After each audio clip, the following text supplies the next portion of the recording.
por diante, né? Ele vai fazendo as tratativas dos dados, né? Validando os e-mails que forem inválidos, negativando, para não ser mais disparados, senão você fica mandando e-mail para pessoas que não devem. E uma coisa que eu vou falar para vocês, nunca caiam no conto do vigário de comprar aquelas bases de e-mail que custa R$100, 10 milhões de nomes, viu? Porque é uma furada, aqueles e-mails sequer existem. Você só vai gastar dinheiro, vai se tornar um spammer, o seu site vai ficar marcado como um site de spam e nunca mais você consegue ficar mandando mensagens boas pela uma ferramenta boa. Você vai ter que ralar muito para sair da lista negra dos caras, tá? Então não façam isso, é uma roubada. Tudo que é barato demais, desconfia, né, gente? Porque não faz sentido, né? Não tem mágica, né? Bom, o banco de dados desse servidor, onde está hospedado esse sistema de e-mail, é importante, né? Geralmente as empresas que fornecem esse serviço têm que ser robusto para entregar rápido a mensagem. Tem gente que eu sei que manda campanha de e-mail e fica uma semana entregando. Aí quando entregou, já acabou a promoção. Tem que entregar em 2 horas. Tem 100, 200 milhões para entregar, entrega em 1 hora, 2 horas. É assim que tem que ser, né? Tem que estar homologado esse servidor, porque os parceiros, o UOL, o Terra, todos esses, o Globo, esses lugares, ele tem o servidor, uma empresa que envia e-mail marketing, ela tem que estar homologada lá. Eu faço isso, as minhas bases são sérias, são opt-in, né? Eu mando e-mail para as pessoas, eu sigo as regras, e aí ele permite a entrada daqueles e-mails daquele servidor. Então, se você pegar um servidor qualquer e for disparar, ele começa a ver um monte de mensagem vindo de uma mesma máquina, ele trava na hora, não entra mais nada. Vai fazer isso da sua máquina, não entra nada, né? Tem gente que vai, não, eu vou usar a ferramenta gratuita que eu achei, aí vou mandar e tal, para deixar comigo. Aí ele manda, aí primeiro, né, não chega nada. Segundo, começa a vir aqueles retornos, sabe, de e-mail não entregue, que vem, aí lota a caixa do cara, vem 5 mil e-mails, aí o cara faz isso com aquelas bases de milhões, aí vem 500 mil e-mails, ele trava o computador dele, ele tem que chamar o técnico, ele não trabalha mais, fica uma semana sem trabalhar. Então, não adianta, tem que ter um servidor homologado para poder entrar nesses provedores, né? E seguir as práticas, existem práticas. Então, você tem que ter, por exemplo, um opt-out claro. E não é, tem que ter o certo é ter um clique, clicou, não recebe mais. Não é clicou, vai para um lugar, preenche um código, o teu dado, aí você manda um e-mail, você responde o e-mail. Tem que facilitar o opt-out. Você não quer mais receber, não recebe. Então, o opt-out na ferramenta, se é uma ferramenta boa, clicou lá, está fora. Ele clicou num lugarzinho lá, clique aqui para não receber mais, não recebe mais de fim de papo, né? Entregar o e-mail aberto. Isso é uma coisa que essa ferramenta que a gente utiliza faz, mas eu conheço muito poucas que fazem. Que é o seguinte, quando vocês recebem um e-mail hoje em dia, como é que vem? Não aparece assim um negócio escrito um xizinho e assim, clique aqui para baixar essa imagem? A maioria tem isso ou não? Tem, né? Vocês clicam, algumas vezes clicam, mas dá medo, não dá às vezes de clicar? Porque você pode ser uma coisa não indevida, né? Então é melhor que venha aberto. Então, se você tiver a ferramenta adequada, essa ferramenta nossa, ela entrega aberto. Aparece, clica aqui, mas já mostrou, né? Então tem uma forma de fazer isso que o e-mail já entrega aberto. E é importante, porque aí a quantidade de pessoas que vão ver efetivamente a sua mensagem é maior. Porque se o cara clicou para abrir e ver aquele xizinho, essa mensagem, e o cara não clicar, ele não viu nada. Dá como, na ferramenta vai dar que foi aberto, mas não foi visto, né? Então não tem retorno. Tratar e liberar anti-spam. Todo mundo hoje em dia tem spam. Pega o UOL todo mundo tem anti-spam UOL. Então, para liberar um spam do UOL, não adianta. Você tem que ir lá e digitar uma senha. Robô não faz isso. Tem alguns lugares que você só dá um reply no e-mail e libera. Mas a maioria não. O UOL não é assim. Tem que digitar um nome. Então não tem robô para fazer isso. Tem que ter uma equipe. Então, nós temos uma equipe de pessoas que fica liberando spam de campanha, depois que dispara a campanha, principalmente no começo, né? Para que essas campanhas sejam realmente entregues os e-mails. Então, é importante isso, né? Relatórios, ter relatório de tudo, né? Você pode, como eu falei, medir tudo, né? Enviar esse e-mail de segundo nível, aquela coisa que eu falei de você ter vários produtos e tem um especial, todo mundo que clicou naquele um recebe um segundo e-mail só daquele produto, com mais detalhes de uma oferta mais agressiva, eventualmente, né? E segmentação, né? Permitir segmentação. E-mail marketing também é melhor que não faça e-mail marketing de massa, né? Faça segmentado. Então, ali separar por faixa etária, sei lá, que tipo de segmentação você quiser fazer, a ferramenta permite subir atributos. Então, você sobe os atributos que você quiser, segmenta do jeito que você acha mais conveniente. Tá certo? Então, e-mail marketing é muito interessante também de se utilizar, mas tem todos os cuidados. A frequência, né? Olha, um e-mail marketing bem trabalhado, numa base bem trabalhada, ele chega a ter 30% do resultado das suas vendas. principalmente para a base dos seus clientes. Tá?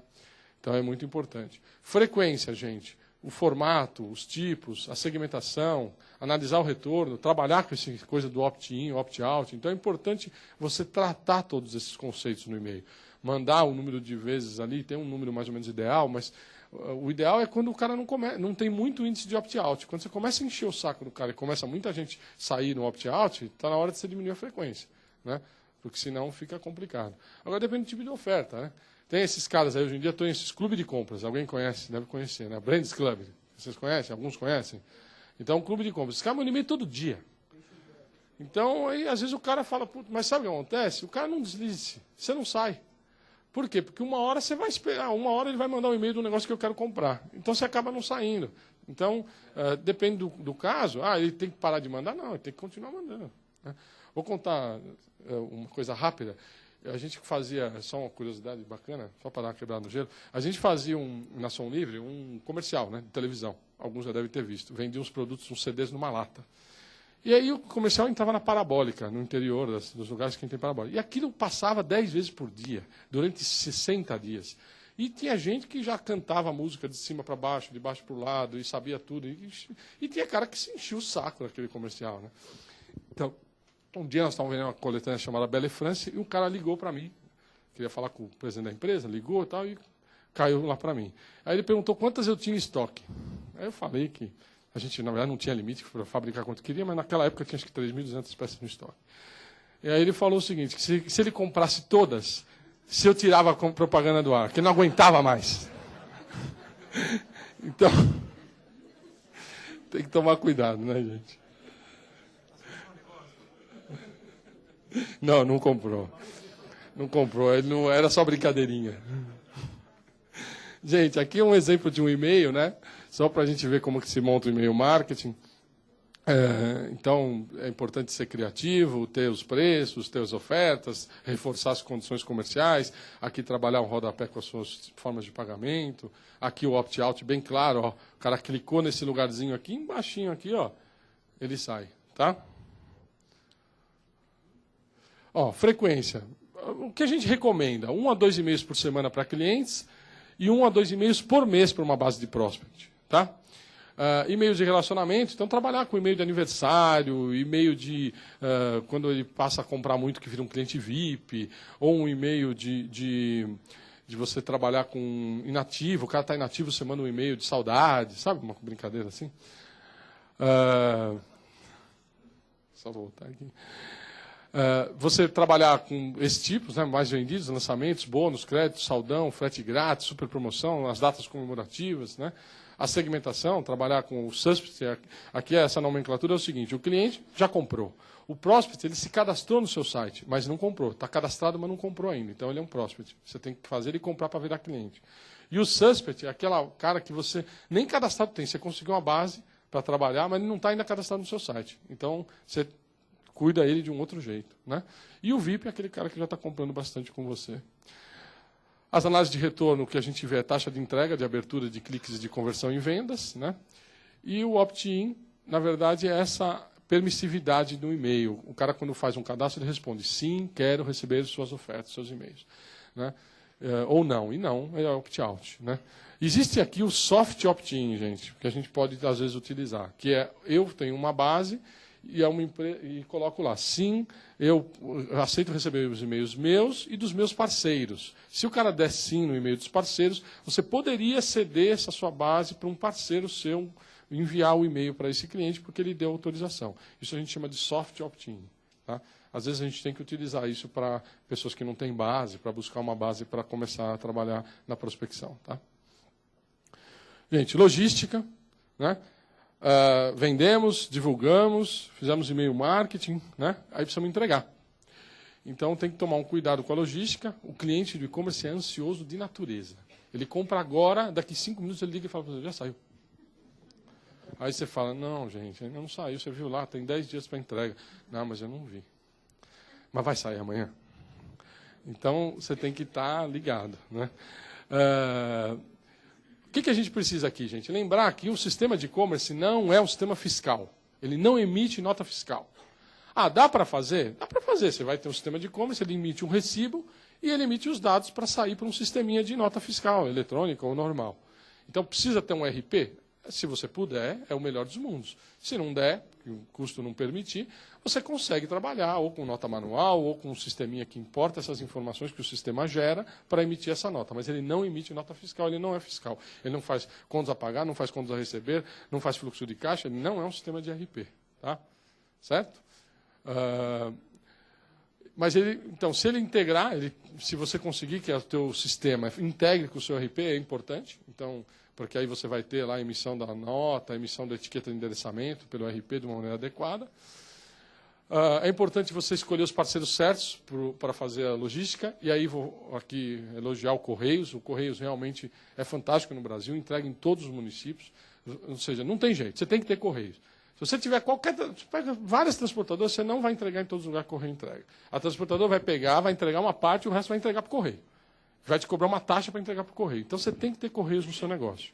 Tá? E existe no Correios um sistema, um serviço que é só permissível para quem tem loja virtual, que chama-se eSedex. É um Sedex com custo 40%, 50% mais barato do que o Sedex convencional, com a mesma entrega, a mesma agilidade de entrega.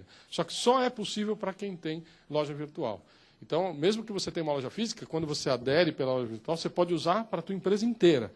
Né? Só que você tem que ter um mínimo de investimento. É R$2.000 por mês. Então, se você já usa o Correio e já usa nessa valor de cifra, você pode começar de cara com o Sedex. Se você não usa, você tem que começar com outros métodos, e a hora que você tiver um volume que passou de R$2.000, aí você vai fazer o contrato unificado para usar o Correio e o eSedex. Né? Algumas vezes o Correio não atende, porque o Correio tem limites. 30 quilos é o limite de peso e 60 por 60 por 60 centímetros de dimensão. Se fugir dessa situação, ele não entrega. Então, muitas vezes, você precisa de uma transportadora ou de um courier, porque o Correio pode não entregar. Tá certo? Então, você é obrigado a usar esses métodos. E algumas vezes porque eles são mais baratos mesmo. Algumas entregas em algumas capitais, os transportadores, às vezes, os couriers, conseguem uma competitividade de preço que, às vezes, vale a pena. Né? Outra coisa que a gente tem que cuidar aqui é no custo do frete, gente. Vou lembrar uma coisa para vocês que nem todo mundo fala. A gente monta uma loja virtual, as pessoas pegam a tabela de frete do Correio e sobe, né, na plataforma. O que acontece? O frete é tributado, gente, porque o frete tem que ser destacado na nota, porque você recebeu. Quando você destaca o frete na nota, tem tributo. Então, se você for uma empresa que está lá com 10%, 12% de tributo, sei lá quanto você paga, é 10%, 12% sobre o valor daquele frete. Então, se você pagar R$10 para o Correio e cobrar 10 do cliente, você vai ter 1,20 de pênalti, que vai ter que sair da margem do produto. Então, normalmente, as empresas de e-commerce que conhecem, que estão antenadas, elas aumentam um pouquinho o valor do frete para compensar essa carga tributária. Porque o Correio ele é isento de ICMS, ele não emite para você crédito, e os transportadores de courier são prestadores de serviço, também não te gera crédito. Então, tem que cuidar com essa formação do frete. Tá? Frete grátis, né? Você lembrar que esse frete grátis, se você utilizar, eu acho que ele é importante utilizar, mas ele vai ter também um pênalti, tem que pensar nisso, né? E lembrar que o frete grátis é para alavancar ticket médio, então não faça uma política de frete grátis que esteja dentro do teu próprio ticket médio, senão você vai dar um tiro no pé, você vai abrir para todo mundo uma coisa que não precisava, né? Ele tem que ter isso para alavancar a venda. E a própria embalagem, né?